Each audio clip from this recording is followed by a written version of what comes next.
전도서 8장 마침 나오네. 악인들 얘기가. 저는 8장 9절부터 봅시다. 전도서 맞아요. 그게 핵심이야 오늘. 8장 9절부터 내가 이 모든 것들을 보고 해 아래에서 행하는 모든 일을 마음에 두고 살핀즉 사람이 사람을 주장하여 해롭게 하는 때가 있도다.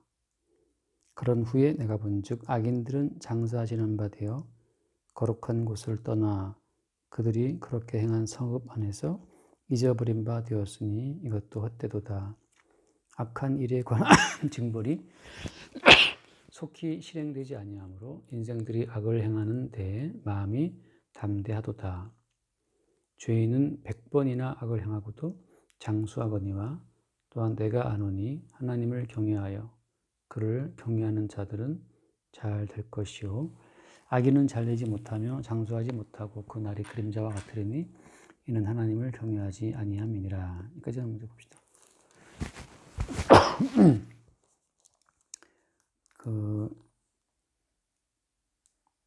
해 아래에서 행한다. 그러니까 해 아래에서 행한다라는 이 전제는 한마디로 하나님이 내어버려 두사라는 로마서 말씀 있잖아요.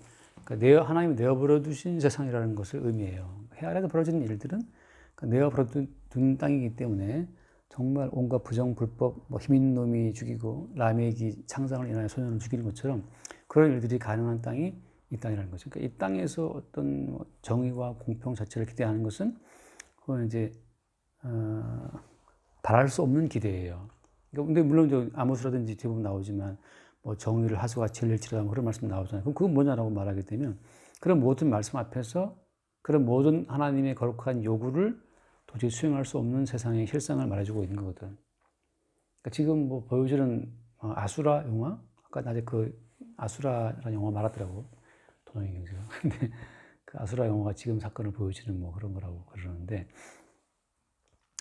그러니까 이 땅 자체의 어떤 공의나 정의를 기대할 수 없다는 점, 그러니까 이 땅에 정의가 없다는 사실을 드러내기 위해서 하나님이 공의와 정의를 이 땅에 요구하시는 거예요. 있으면 내놔봐라 하시는 건 없어요.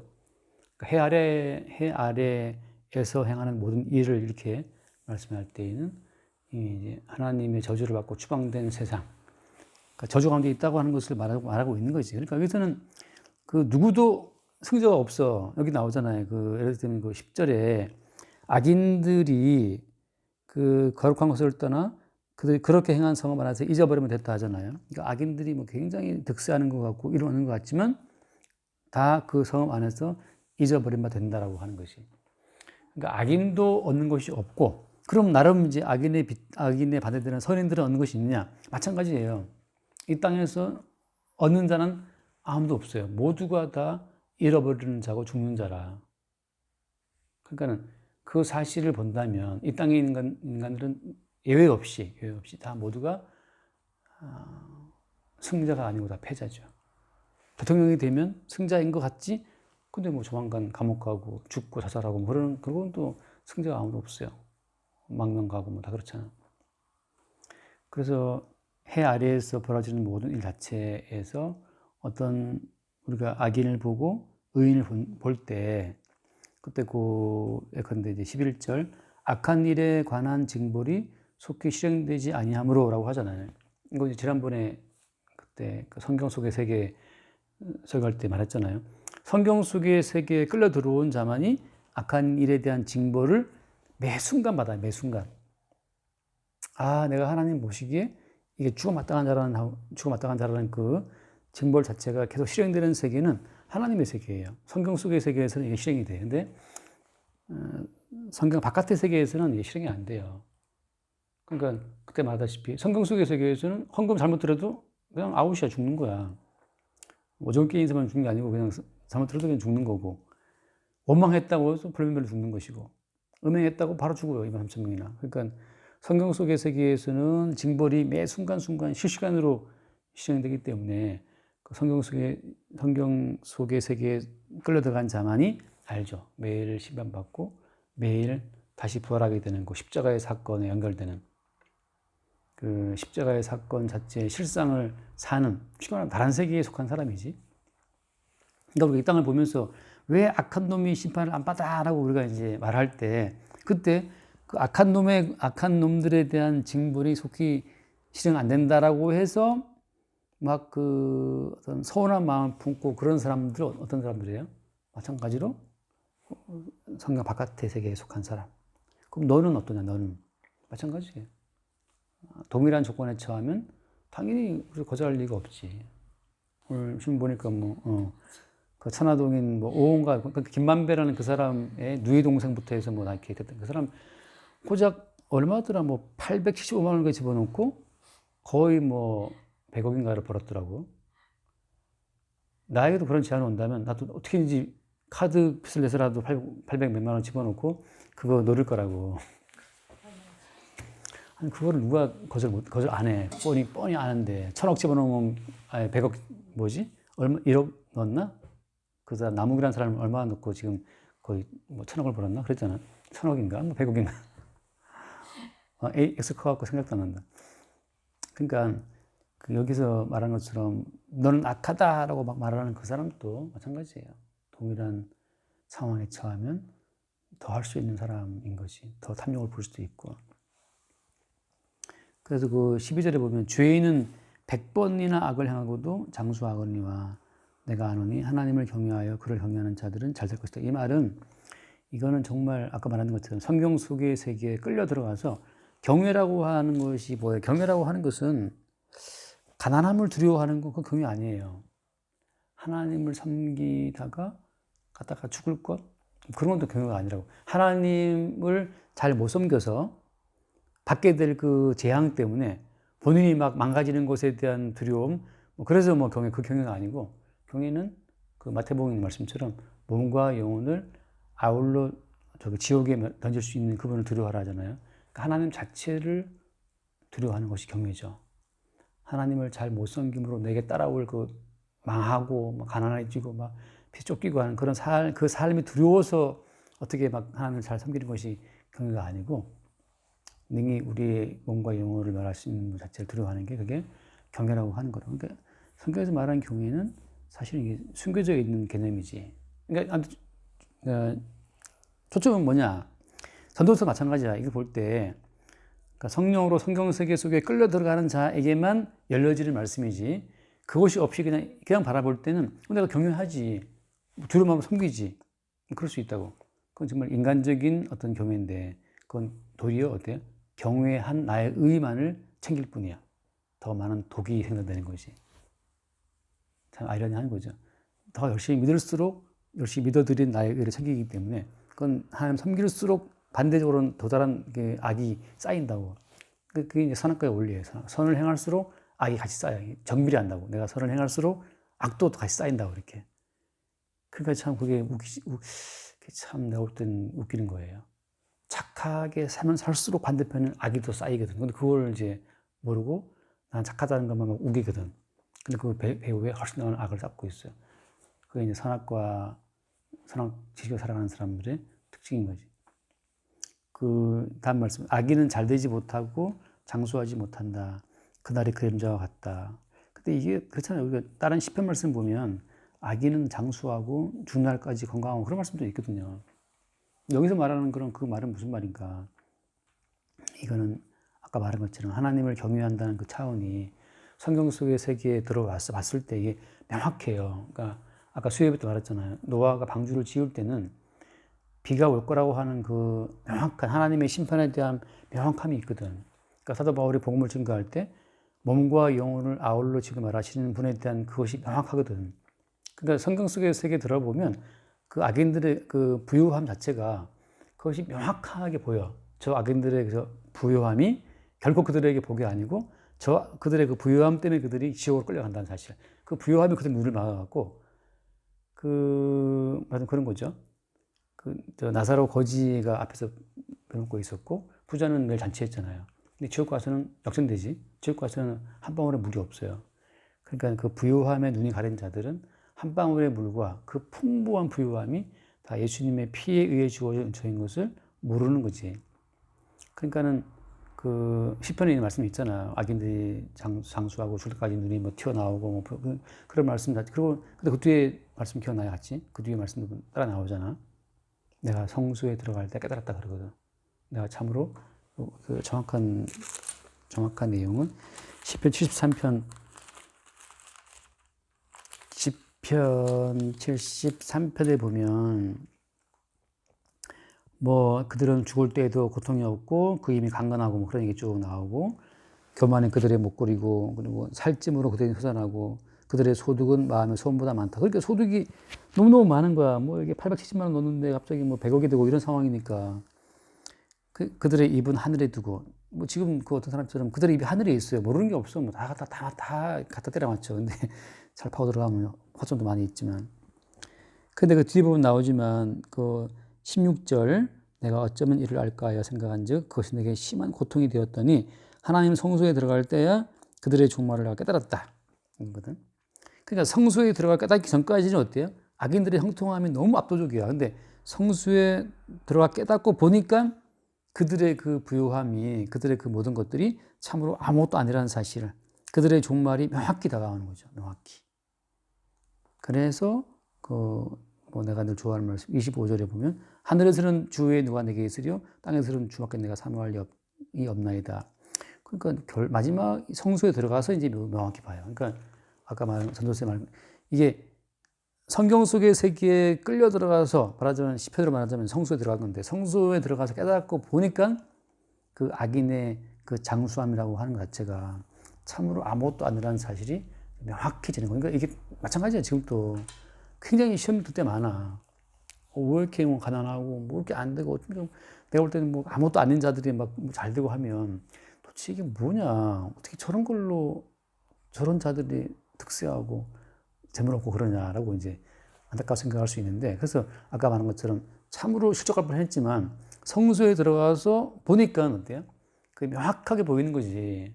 아, 저들의 부요함이 마지막에 지옥에 들어가서 한 방울의 물이 아쉬워서 막 호소하게 되는 그 극심한 고통을 받을 것을 명확히 보는 거예요. 그러니까 이게 성경 속의 세계에서 보는 거고 성소에서 깨닫게 돼서 보는 거고 사도 요한처럼 성령에 이끌려서 올라가 보니까 명확히 보이는 거죠. 그러니까 성령의 인도하심 없이는 아무도 이런 복잡한 이 모순적인 세계에서 평강을 얻지 못해요. 그래서 뭐 결론적으로 요한복음 16장 말씀 보면 요한복음 16장에 그런 말씀 있잖아요. 옛날에 참 무척 많이 외우고 전도할 때 많이 썼던 말인데 참 어떻게 보면 이것도 가려진 말씀이죠. 요한복음 6장 33절? 아닌데? 어쨌든 간에 봅시다. 16장. 그거, 평안, 그거. 몇 절이지? 33절 봅시다. 33절. 이것을 너희에게 이르는 것은 너희로 내 안에서 평안을 누리게 하려 함이라. 세상에서는 너희가 환난을 당하나 담대하라 내가 세상을 이겼노라. 이게 다시 말하면 개별적으로 우리가 세상을 이겨요, 못 이겨요? 못 이겨요. 그러니까 뭐 산에 가서 뭐 이러고 앉아서 마음을 비우고 뭐 그런다고 이게 안 된다고 막 누가 건드리면 또 폭발하게 되거든. 그러니까 이 세상에서 환난을 당한다라고 할 때 끝없이 당하는데 담대하라라고 말하는 근원은 담대하라 네가 세상을 이길 수 있다 그게 아니고 담대하라 내가 세상을 이겼노라. 그러니까 그리스도 예수의 승리 안에서 우리가 담대함을 얻게 되고 이 세상의 실상을 명확히 보는 거죠. 평안이 거기 있는 거지. 그러니까 우리가 막 그 악인들의 형통을 보면서 막 배 아파하면서 너도 막 어떻게 쟤는 잘 되고 나는 가난하고 뭐 이렇게 막 생각할 수 있는데 그게 절대 우리 힘으로 못 이겨요. 세상을 이기신 그리스도 예수의 은총 속에 비로소 이제 그들의 부요함도 헛것이라는 것을 그들의 부요함도 진짜 가을 낙엽처럼 말라 바삭 부서지는 것처럼 낙엽이 밟으면 이게 바삭 부러지는 것 그게 그들의 부요함이 그렇다는 것을 또 우리가 알게 되거든. 그때는 항상 예전에 뭐 한 1000억대 부자 얘기했잖아요. 그 기업하시는 분. 근데 그 사람이 사장을 세워놓고 사장한테 모든 회사의 부채를 떠넘기고 자기는 돈을 빼돌리고 회사에 부도냈는데 사장은 470m인가의 빚을 지고 화병으로 죽었어요. 그 사장 아들이 또 그 모든 부채를 그냥 받게 된 거지. 지금 못 갚았어. 근데 이게 다 떠넘기고 돈을 다 빼돌렸던 그 1000억대 부자. 그 부자의 마지막은 쪽방촌에서 외로워 있을 때 혼자 죽은 거예요. 그 알고 보면 그 부자의 그 진짜 아들이 복수를 한 거지 사실은.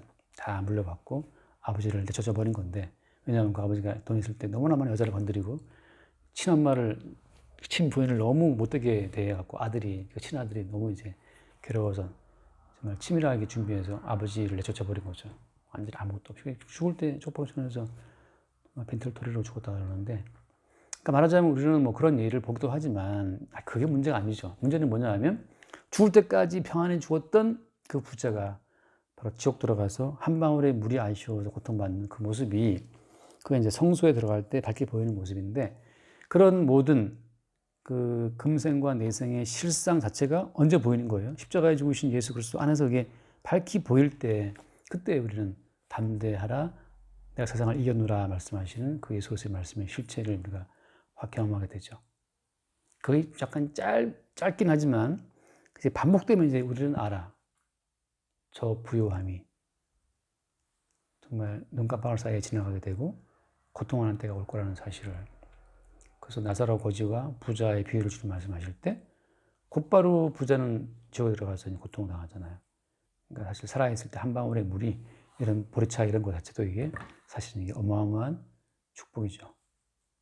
그러니까 부자의 한 방울의 물이 아쉬운 그 지옥을 우리가 알고 있는 상태에서는 한 방울이 물이, 이게 뭐 천 방울 되는 이 물이 이게 엄청난 축복인 거예요. 그러니까 한 컵의 물도 우리는 너무 달게 마실 수 있어. 왜? 그 한 방울이 물이 없는 지옥을 이미 아는 입장에서는 한 컵의 물이 너무 달고 귀하고 이건 축복의 산물인 거야. 그게 이제 세상을 이긴 그리스도 예수 안에 있는 성도의 담대함이죠. 그래서 오늘 이야기 뭐 복잡하게 나온 것 같지만 전도서가 마찬가지예요. 어쨌든 간에 세상을 이기신 그리스도 예수 안에 있지 않으면 이 말씀도 뭔 말인지 몰라요.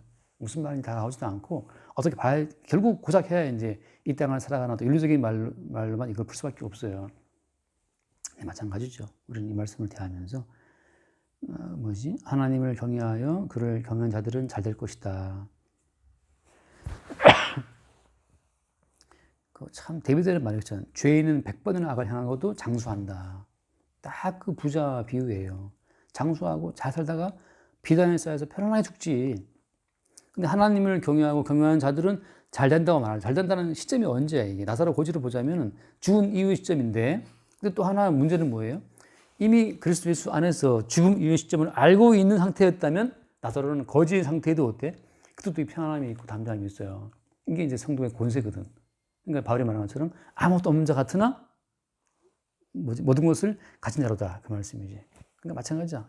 여기서 그 경외하는 자는 잘 된다는 말이, 이게 아무것도 없는 자 같지만 방금 말했잖아요. 한 방울의 물이 아쉬운 그 지옥을 아는 입장에서는 한 컵의 물도 이게 너무나 달고 맛있는 주의 은총의 선물임을 알기 때문에 잘 될 것이요라는 말씀이 현재로 이루어지는 거예요. 잘 되는 거지.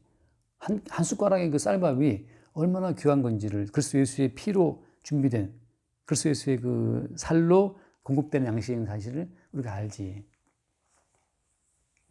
그래서 그 아기는 그날의 그림자와 같다. 아무것도 아닌 거지. 하나님을 경외하지 않기 때문이다. 결국은 그 부자의 모든 부유함이 한 방울의 물이 그리운 상태로 떨어지는 거죠. 하나님을 경외하지 않기 때문에. 근데 하나님 경외는 뜻대로 되느냐? 안 돼. 주님이 열어주지 않으면 그 보이는 그 부유함을 어떻게 포기해?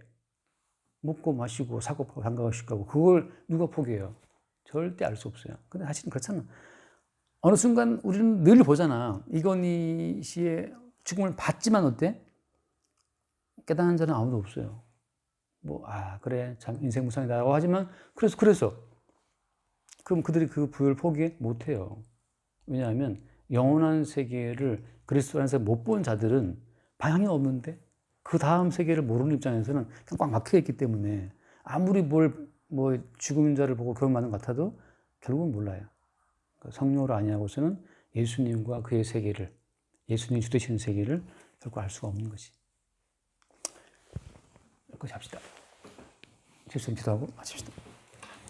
주님 감사합니다. 성령이 아니고서는 예수님과 그 주된 세계를 알 수 없음을 고백드립니다.